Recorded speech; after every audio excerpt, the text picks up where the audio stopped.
वअशहदु अन्ना सय्यदना व मौलाना मुहम्मदन अब्दुहु व रसूलुहु। अम्मा बअद फ़अऊज़ु बिल्लाहि मिनश शैतानिर रजीम। बिस्मिल्लाहिर रहमानिर रहीम।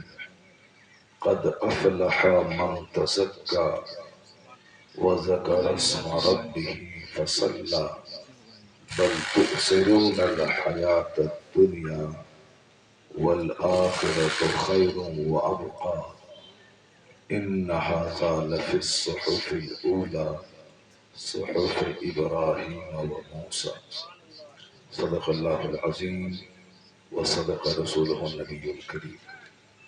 एक बार अदब से सारे लोग मिलकर आक़ाए दो जहां फ़ख्र रसूला सय्यदे इंस व जां सय्यह लामका जनाब मुहम्मदुर रसूलुल्लाह सल्लल्लाहु अलैहि वसल्लम की बारगाह में कसपनाह में नजराने दुरूद पेश करने की सआदत हासिल करें। पढ़ें अल्लाहुम्मा सल्लि अला सय्यदना व मौलाना मुहम्मदिन मअदनिल जूद वल करम व आलिहि व बारिक वसल्लिम सलातन व सलामुन अलैका या रसूलल्लाह।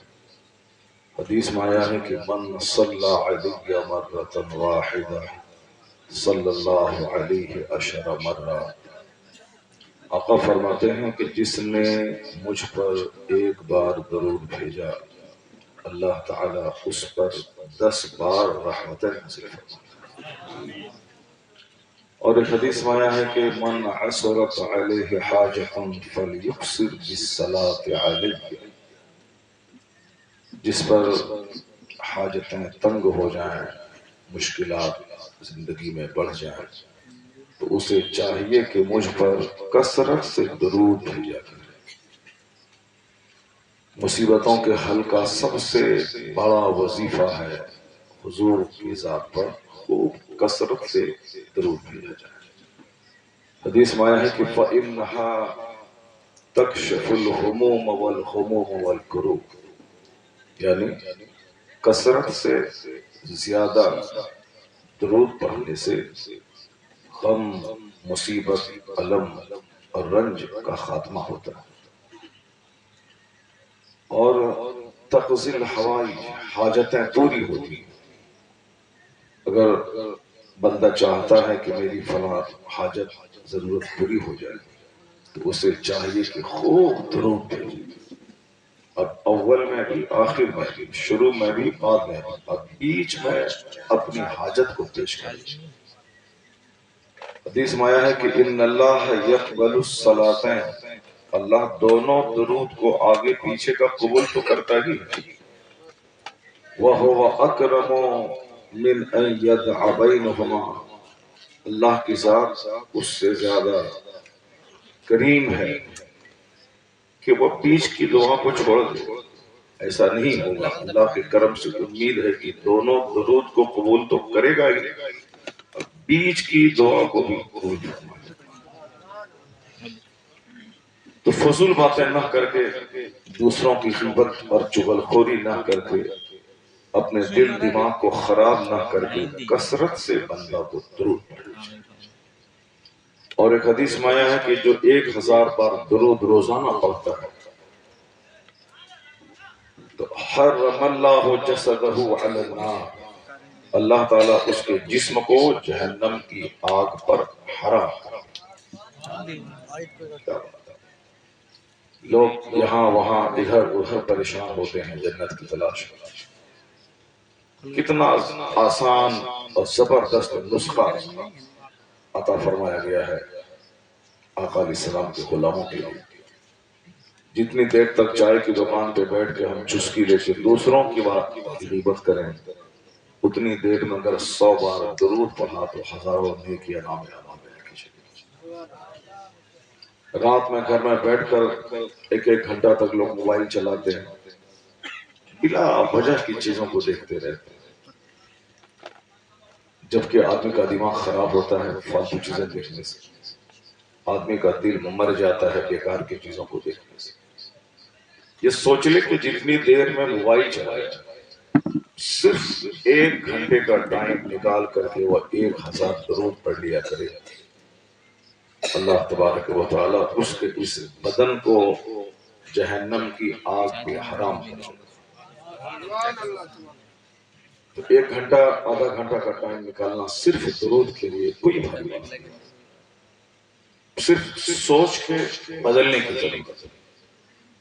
जब आदमी पैसा देकर 3 घंटे का टाइम सिनेमा देखने के लिए निकाल सकता है, जब आदमी अपना पैसा खर्च करके समंदर के किनारे दीघा घूमने के लिए जा सकता है, तो फिर बंदा आधा 1 घंटा का टाइम निकाल कर दुरूद पढ़कर अपने जन्नत जाने का सामान भी कर सकता है। शर्त है कि जन्नत की तड़प पैदा हो जाए, जन्नत की चाहत पैदा हो जाए।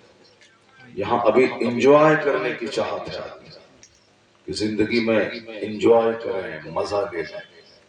अब वो इंजॉय करने के लिए खूब अच्छा डिश, अच्छा खाना, उसके लिए अगर पता चल जाए कि खड़गपुर में एक रेस्टोरेंट है जहां बिल्कुल जबरदस्त तंदूरी और जबरदस्त कोफ्ता और कीमा और तरह तरह का शानदार खाना तैयार होता है, आदमी टाइम निकाल के वहां जाता है। पता चल जाए कि कलकत्ता में एक रेस्टोरेंट है जिसमें खाना खाने के लिए बंबई से एक्टर लोग आते हैं, वहां चाय पीने के लिए कलकत्ता के बड़े बड़े मिनिस्टर आते हैं, आदमी टाइम निकाल के उस रेस्टोरेंट में पहुंचता है। सबसे पहले फोन करके अपनी सीट बुक करवा लेता है। तो जब खाने की चाहत हो तो अच्छा रेस्टोरेंट आदमी तलाश कर, घूमने की चाहत हो तो इस बार गोवा गए, अगले बार दीघा जाना है, अगले बार जुहू चौपाटी जाना है, अगले बार अब इंडिया नहीं बल्कि इंडिया से बाहर थाईलैंड जाना है, अब अगले बार म्यांमार जाना है।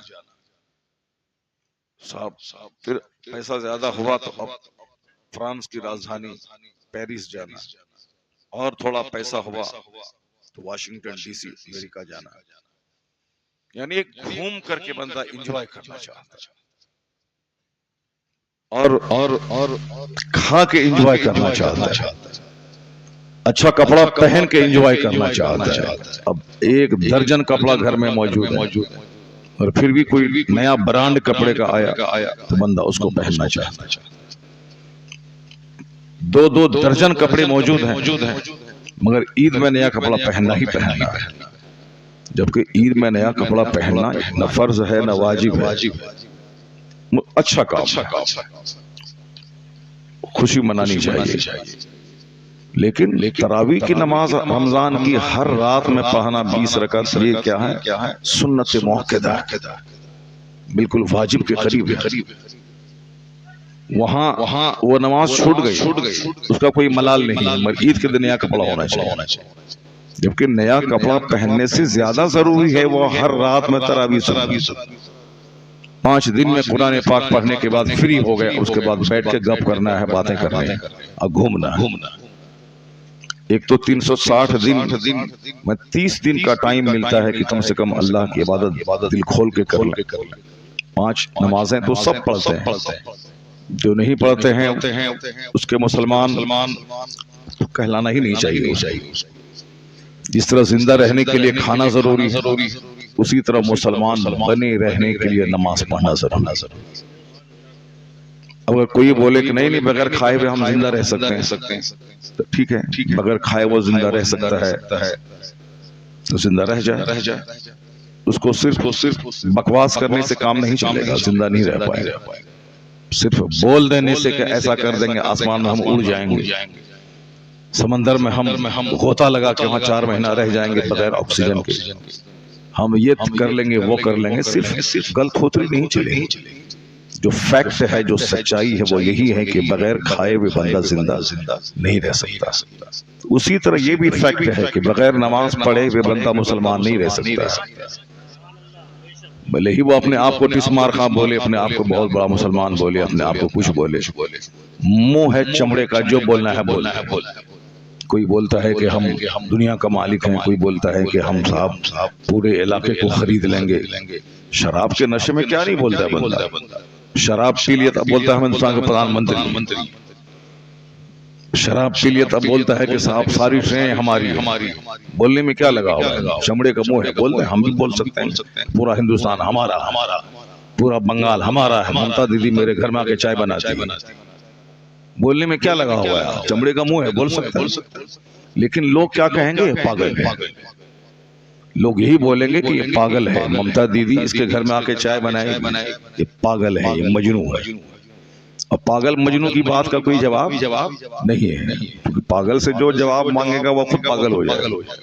तो पागल का जवाब यह है कि वो बोलता रहे, बंदा चुप होकर अपना चला जाए, पागल है। उसी तरीके से अगर कोई ये कहता हो कि नहीं नमाज रोजा कोई जरूरी नहीं है, बस एक बार फातिहा पढ़ लें, मजार पे आके चादर चढ़ा दें, जन्नत पक्की है, वो भी उसी तरह से पागल है जैसे कोई बोले ममता दीदी मेरे घर में चाय बनाती है। पागल की बात का कोई जवाब नहीं। बात वो जो अल्लाह ने कही वो सच है, बात वो जो मुस्तफा ने कही वो सच है, बात वो जो कुरान में है वो सच है, बात वो जो हदीस में है वो सच है। पहले जब बंदा कुरान पढ़ता था तो राह रास्ते पे था, जब बंदा हदीस पढ़ता था तो सही रास्ते पे था, और जब बंदा हदीस कुरान छोड़ के अपने मन की बात पढ़ने लगा या दूसरों के मन की बात करने लगा, अब गढ़ गढ़ के अपनी तरफ से कोई बातें करने लगा, तब से दुनिया में तबाही आई, बेशुमार फितने पैदा हुए। एक घर में 4 लोग हैं तो 4 ग्रुप में बटे हुए हैं। एक घर में एक बाप और 4 बेटा है तो 5 का अलग अलग रास्ता, अलग अलग जीने का ढंग। कोई बोलता है कि कोई खुदा नहीं है, माज़अल्लाह। कोई बोलता है कि ये जो लंगोटा पहने हुआ है ये अपने इस पूरे इलाके का कुतुब है ये। कोई बोलता है कि वो शराबी गैरी चरसी, वो कहता है कि ये बहुत बड़ा पहुंचा हुआ फकीर है ये। कोई बोलता है ये सब गलत है, वो जो बाबा है पुट्टा पुर्ती का वो बाबा वो सब कुछ है। कोई बोलता है कि मौलाना की सारी बातें गलत है, वो जो टेलीविजन पे आके कौन कहाँ का कौन धाम का है वो जो बोलता है वो सही है। कोई बोलता है सब गलत, वो जो फिल्म में अमिताभ का डायलॉग है वो जस्ट बिल्कुल परफेक्ट है। यानी तरह तरह की बातें लोग कर रहे हैं। कोई साहब अपने मन की बात लिए हुआ है, कोई किसी गैरी चरसी को पीर समझे हुआ है, कोई बेनमाजी कोई ढोंगी को बहुत बड़ा कुतुब समझे हुआ है। तो समझने से नहीं होगा कि ये है। अल्लाह जिसे कह दे वली वो वली, मुस्तफा जिसे कह दे वली वो वली, कुरान हदीस की निगाह में जो वली है वो वली ये है। इसलिए तमाम फितनों को मिटाने का एक वाहिद जरिया है कि बंदा फालतू चीजें ना पढ़े, कुरान करीम पढ़े। बंदा किसी नाचने वाले, गाने वाले, क्रिकेट खेलने वाले, गली कूचे में घूमने वाले की बात ना माने, बल्कि बंदा मुस्तफा जाने रहमत की बात माने, हदीस में ढूंढे कि नसीहत सदाकत और सच्चाई क्या, कुरान करीम में तलाश करे कि सच्चाई क्या। लोग एंजॉय करने के लिए रेस्टोरेंट जाते हैं, एंजॉय करने के लिए कपड़े पे कपड़ा बदलते हैं, एंजॉय करने के लिए मकान पे मकान बना रहे हैं, एंजॉय करने के लिए साहब कोई समंदर, कोई हिल स्टेशन, कोई साहब कहां कहां नहीं जा रहे, लेकिन एंजॉय है कहां जिंदगी। एक कौम में मुस्लिम कहां एंजॉय। अगर इंजीनियर बन के 2-4 लाख महीना कमा के अगर जिंदगी में मस्ती आ जाए, तो वो इंजीनियर जो बेंगलोर का खुदकुशी करके मारा, आखिर इंजीनियर हजारों लाखों रुपए कमाने वाला वो क्यों खुदकुशी करके मर गया? अगर इंजीनियर बनने के बाद जिंदगी मस्ती आ जाती है तो उसको मस्त रहना चाहिए, उसको बीवी के टेंशन में अपने आप को अपनी जान गंवा नहीं देनी चाहिए। अगर डॉक्टर बनने में मजा है, साहब बंबई का एक डॉक्टर अपने बाल बच्चों समेत क्यों खुदकुशी कर। अगर मिनिस्टर बनने में मजा है तो कलकत्ता का एक मंत्री ऊपर कोठे से नीचे कूद कर क्यों जान दे। अगर डीएम बनने में मजा है तो एक आईएएस ऑफिसर दिल्ली में वो अपने ही घर के पंखे में लटक के खुदकुशी करके मर गए।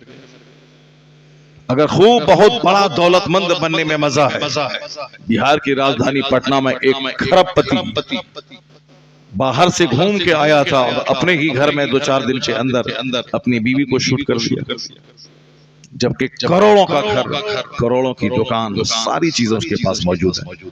सारा हिंदुस्तान इस खबर को सुना, सारे लोगों ने अखबार के जरिए से जाना कि वो एंजॉय करने के लिए हिंदुस्तान से बाहर घूमने गया था। हम लोग तो गरीब आदमी हैं, दीघा चले गए समंदर का नजारा कर। हम लोग गरीब आदमी हैं, कलकत्ता चले गए कि साहब मेट्रो ट्रेन पे चढ़ लिए। लेकिन जिसके पास माल है वो इंडिया में नहीं घूमता, वो इंडिया से बाहर घूमता है। Thailand, Malaysia, Singapore, Norway, Canada, America, Toronto, Canada खूब घूमते हैं। तो पैसा वाला था बिहार की राजधानी पटना का, बाहर विदेश अपनी बीवी और अपने बच्चों के साथ बाहर घूमा। जब घूम के आया था तो साल भर तक घर में मस्त रहना चाहिए, हंसी खुशी रहना चाहिए, बीवी का मुंह देखने के बाद सारा गम भूल जाना चाहिए, अपना मकान देखने के बाद बिल्कुल लगे कि मैं जन्नत में पहुंच गया हूं, क्योंकि अभी बाहर विदेश से घूम के आया। अब 1 साल तक ना कोई लड़ाई होगी ना कोई झगड़ा होगा, क्योंकि कई लाख रुपए खर्च करके विदेश से घूम के आया। आजकल ये घूमने का नशा सबको चढ़ गया, लोग सब घुमक्कड़ हो गए हैं। ईद के दिन चलो घूमने चलो, जैसे दूसरों के यहाँ है कि आज समर वेकेशन है तो चलो घूमने के लिए चलो। 1 करोड़ का अपना घर बनाया है, उस घर में मन नहीं लग रहा है, अब घूमने के लिए वो दीघा का बालू देखने जा रहा है। सोचने की बात है, अपना घर 1 करोड़ का बनाया। पहले जमाने में ईंट की दीवार हो गई, छत डाल दिया, लकड़ी का दरवाजा लगा दिया, नीचे प्लास्टर कर दिया, चूना लगा दिया, आराम से घर हो गया, छत हो गई, दीवार हो गई, जमीन बन गई, दरवाजे लग गए। लेकिन आजकल जितना पैसा दीवार और छत में लगता है उससे डबल पैसा उस मकान को सजाने में लग रहा है। मुझसे ज्यादा आप लोग जानते हो, क्योंकि आपके पूरे इलाके के लोग पूरे हिंदुस्तान में फैले हुए। इंटीरियर डेकोरेशन, इंटीरियर वाला काम करने में कई लाख लोगों की रोजी रोटी उस कारोबार से जुड़ी हुई। घर बना है 5 करोड़ में, अब उसमें इंटीरियर का काम 10 करोड़ का हो रहा। अब क्या है कि फॉल से सीलिंग हो रही साहब, 1 बल्ब से पहले काम चल जाता था, अब 100 बल्ब घर में लगाए जा रहे हैं। पहले 1 बल्ब से पूरा घर रोशन हो जाता। अभी साहब सीलिंग लाइट चल रही है, वो छत में चारों तरफ 1000 लाइट है। अब साहब बाथरूम में 1 छोटा सा बल्ब पहले काफी था, लेकिन अब बाथरूम में भी फॉल से सीलिंग और उसमें लाइटिंग। अब घर में दीवार को छुपा देने के लिए लकड़ी का काम, वुडन वर्क होगा। वुडन वर्क, कहीं दीवार नजर नहीं आनी चाहिए। अब वुडन वर्क, छत में फॉल से सीलिंग, और अब साहब वो इटालियन वुड का काम उसमें हो रहा। दरवाजे में चौखट दिखाई नहीं पड़नी चाहिए, लकड़ी का काम नहीं, बल्कि बिल्कुल फॉल्स काम होना चाहिए। पहले चूना का प्लास्टर काफी था, अब उसमें पुट्टी होनी चाहिए। अब उस पुट्टी के बाद जबरदस्त पेंट होना चाहिए। यानी सारी जिंदगी की कमाई एक मकान में लगा दी। उम्र हो गई 70-80 साल को पहुंच गए, चक्कर आया, गिरा बंदा और कब्रिस्तान पहुंच गया। अब चलो मिट्टी के घर में आराम करो। जिस मिट्टी को बदल दिया था कि नहीं मिट्टी में नहीं रहना, कहीं से भी मिट्टी दिखाई नहीं पड़नी चाहिए। और रिश्तेदारी जब होती है शादी ब्याह में, वो कहा जाता है कि साहब मैं कहीं भी सर्रा बराबर मिट्टी नहीं दिखाई पड़ती। एक खबीस मरदूद आज से 35 साल पहले की बात है। उस जमाने में नया मैं पढ़ने के बाद, फारिग होने के बाद एक मस्जिद में इमामत करने गया था। अब वहां वो मरदूद कह रहा था कि हम जिसके घर में मेरी बेटी का रिश्ता लग रहा है, कहीं भी सर्रा बराबर मिट्टी नहीं, यानी आंगन को भी सीमेंटेड कर दिया, अब कहीं मिट्टी नहीं। जबकि उस मरदूद को मालूम होना चाहिए कि मरने के बाद मिट्टी ही में जाना। ये बदन मिट्टी का ही बना, अब मिट्टी से ये भाग रहा है, यहाँ सीमेंटेड कर दिया। जबकि अंजाम है कि कयामत जब तक कायम न हो, 1 लाख साल 2 लाख साल, जब तक कयामत कायम न हो तब तक उसे कब्र में रहना, मिट्टी के घर में रहना, मिट्टी ही में रहना। लेकिन ये अभी चोंचले पैसे हो गए हैं, तो अब कहता है कि सब सीमेंटेड बना दो। और उसके बाद जब सीमेंटेड पे चलने के बाद जब पैर फटने लगा है, तो अब उसको दिन रात उसमें लगाओ। दिन रात उसमें लोशन लगाओ, क्योंकि जाहिर सी बात है ये आदमी का बदन मिट्टी से बना है, और ये मिट्टी वाला हमेशा जो पत्थर पे चलेगा इसका हाल क्या होगा। जो लोग हज करने जाते हैं 5 दिन वहां मार्बल पे तवाफ करते हैं तो सब एड़ी उसकी फट जाती है, इसी उसमें 2 डबल डबल सॉक्स लोग पहनते हैं। और उसका सबसे बेहतरीन इलाज है कि रोजाना आदमी नंगे पांव चला करे, क्योंकि बदन मिट्टी से बना है और जब मिट्टी पे चलता है तो मिट्टी से मिट्टी को राहत मिलती है। और आज डॉक्टर कहते हैं कि पैर फटने वाली बीमारी से बचने का, और उसको डॉक्टर क्या बोलेगा, मेरा अपना जाती तजर्बा है कि जब भी मैं हज करने गया, उम्रा के लिए गया, वहां से आने के बाद पांव मेरा फटा, मैं नंगे पांव पे मिट्टी पे जब मैं चलना शुरू किया, अल्हम्दुलिल्लाह कई दिन तो छोड़िए 2-4 दिन के बाद ही सारी फटन खत्म हो जाती है। जाती तजर्बा हमारा, इसलिए ज्यादा सोचना मत दिखलाइए और ज्यादा मनचला मत बना कीजिए, बल्कि जो सिंपलिसिटी है, सादगी है, उसके साथ रहा कीजिए। जो बात मैं कह रहा हूं उसको गौर से सुनिए। मकान जिंदगी का लोगों ने अपना मकसद बना दिया और उस मकान में सारी गाढ़ी कमाई लगाना शुरू किया, जबकि हदीस में आया है कि कुल्लु बिनाइयों वबाल, हर तामीर वबाल है आदमी की, इल्ला भी जरूरत, मगर वो तामीर जो जरूरत के तहत है। तो मकान में रहा, जब तुम मकान में फॉल से सीलिंग किया, इलेक्ट्रिकल वर्क्स किया, सब कुछ किया है, तो उस घर में मजा लेना चाहिए ना। तो उस घर को छोड़ के दीघा के समंदर के किनारे जाके वहां बालू देखने क्यों जा रहा है? 5 करोड़ का घर छोड़ के गोवा क्यों जा रहा है? 5 करोड़ का घर छोड़ करके ऊटी क्यों देखने जा रहा है, पहाड़ का जंगल? 10 करोड़ का घर छोड़ करके श्रीनगर में डल झील में वो कश्ती में बैठ के कौन सा एंजॉय हासिल करना चाहता है? अपना घर के बगल में तालाब, जबरदस्त गार्डन, वहां जब छुट्टी मिली है, ईद का दिन है, बकरीद का दिन है, समर वेकेशन है, तो कम से कम जिस गार्डन में जी भर के नहीं बैठते हो, सुबह उठे काम पे गए, रात में आए, खाना खाया, सोए, तो कम से कम वो ईद के दिन तो अपने घर में रह करके जी भर के गार्डन देखो, अपना तालाब देखो, अपना घर देखो, अपने बाल बच्चों के साथ रहो। नहीं, उठा निकल गया, कश्मीर चला गया। अब कश्मीर में क्या देखना है? गाछ, बागीचा देखना है। अपने घर के बगल में आम का पेड़ है, कटहल का पेड़ है, उसको नहीं देखना है। वो आम का पेड़ देखने के लिए कश्मीर चले गए। अब आप कहाँ चले गए? वो जो आदमी मरा था, अभी 4-5-6 आदमी लोग जो मरे थे अभी पिछले बारिश के मौसम में, जो रहने वाले उत्तर प्रदेश के थे, गए थे पूना में, जो वहां पर पानी में फंस गए और वो बिल्कुल पानी के बहाव में जो मर गए। सारा हिंदुस्तान देखा उसको, सारे लोग जान रहे हैं। शादी की तकरीब में गए थे, अब वहां घूमने के लिए वहां साहब लोनावाला इलाके में चले गए। अब वहां फंस गए, अचानक पानी की तेज धार शुरू हो गई, सब लोग मर गए, छोटे छोटे बच्चे थे, एक ही फैमिली के कई लोग मर गए। तो आप बताएं कि अपना घर छोड़ करके वहां बालू और रेत देखने के लिए गया, पत्थर देखने के लिए गया। तो मैं कहता हूं क्यों है मालूम है इसका? इसमें हिकमत यही है कि जब बंदा मकान में, दुकान में, घर में, जंगल में उसको सुकून नहीं मिल रहा है, क्योंकि सुकून मिलना का सबसे बड़ा जरिया कुरान ने बताया है, अला बिज़िक्रिल्लाह तत्मइन्नुल कुलूब। जान लो कि जहां अल्लाह का जिक्र है वहीं सुकून है, जहां तिलावत है वहां सुकून है, जहां जिक्र है वहां सुकून है, जहां दुरूद है वहां सुकून है, जहां इबादत है वहां सुकून है, जहां तिलावत है वहां सुकून है। और जिस घर में इबादत, तिलावत और सजदा ना हो, वो घर की दीवारें काटने दौड़ती है, वो घर काटने दौड़ता है, वहां शैतान का बसेरा होता है, और जब शैतान का बसेरा हो तो घर अच्छा नहीं लगेगा।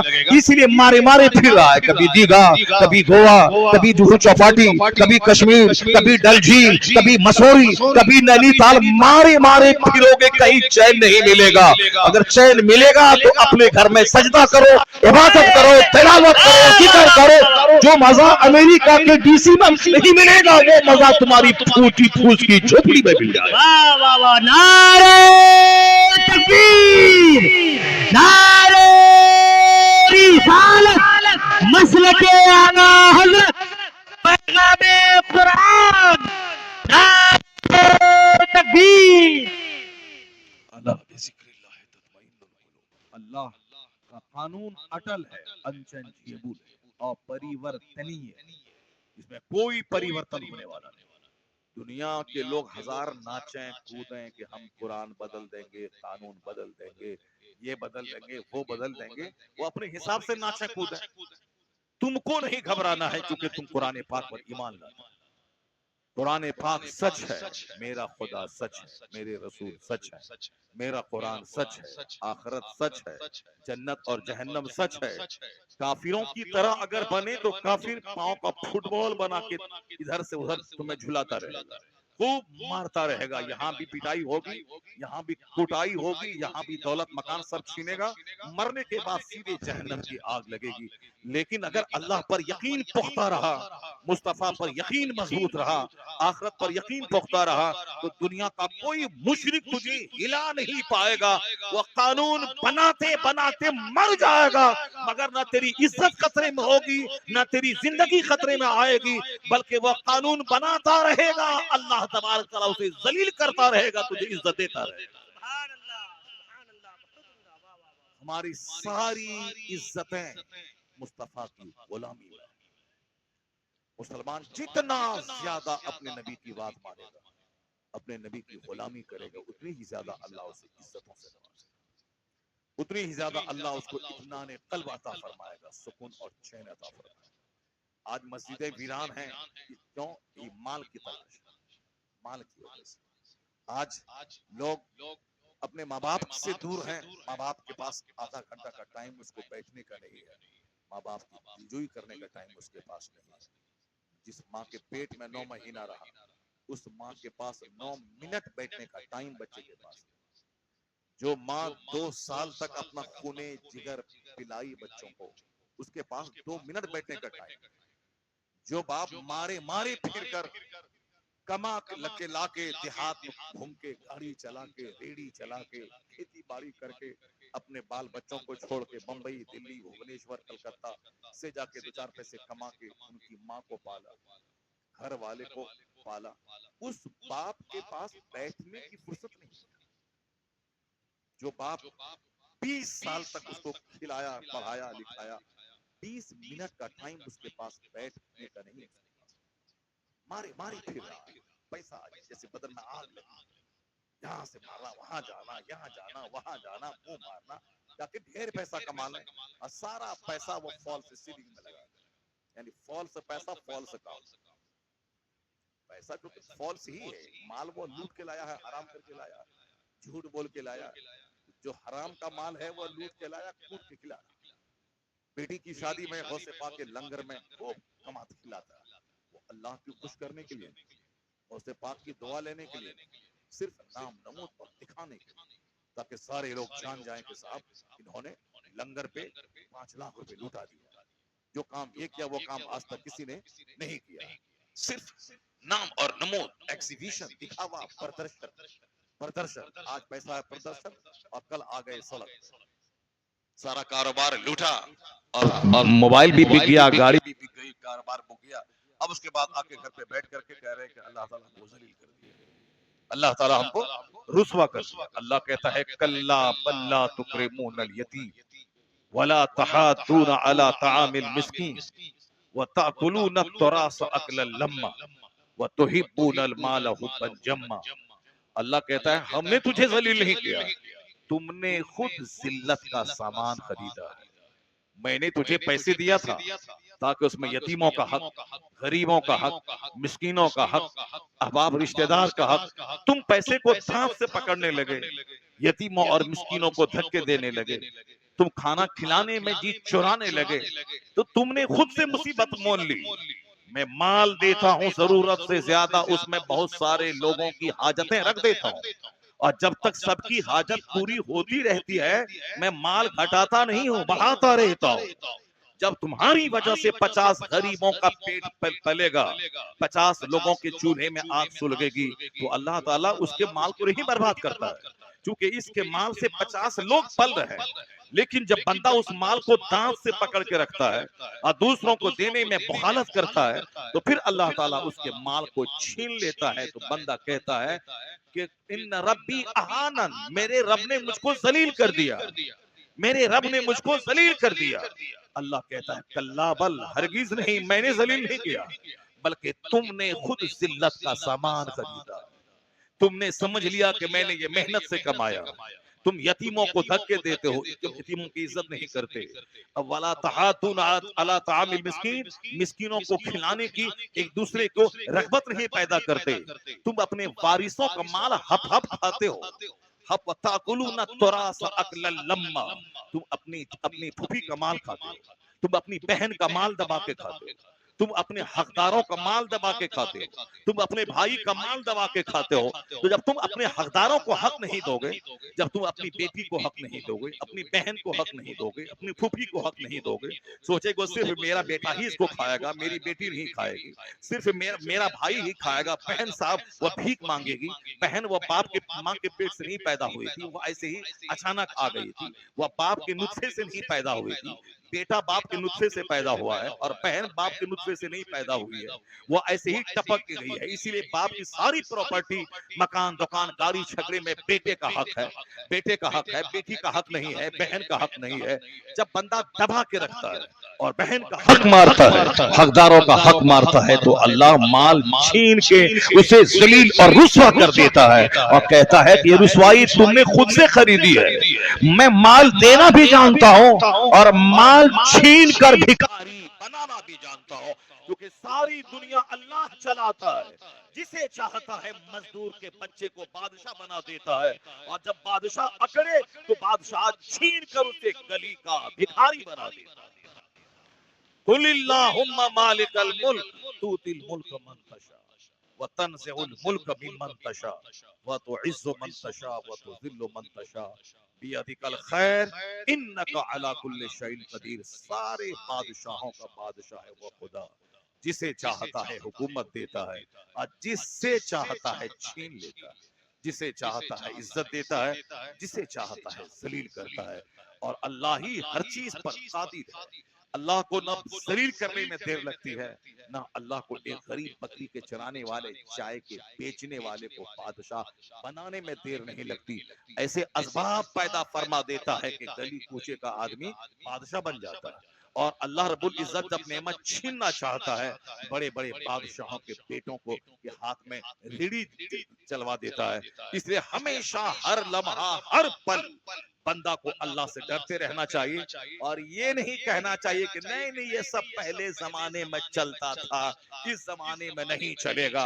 ये डेमोक्रेसी का जमाना है, ये आर्मी का जमाना है, ये फौज का जमाना है, ये ताकत का जमाना है, ये सुप्रीम कोर्ट का जमाना है, ये हाई कोर्ट का जमाना है, ये साहब फौज का जमाना है। इस जमाने में नहीं होगा।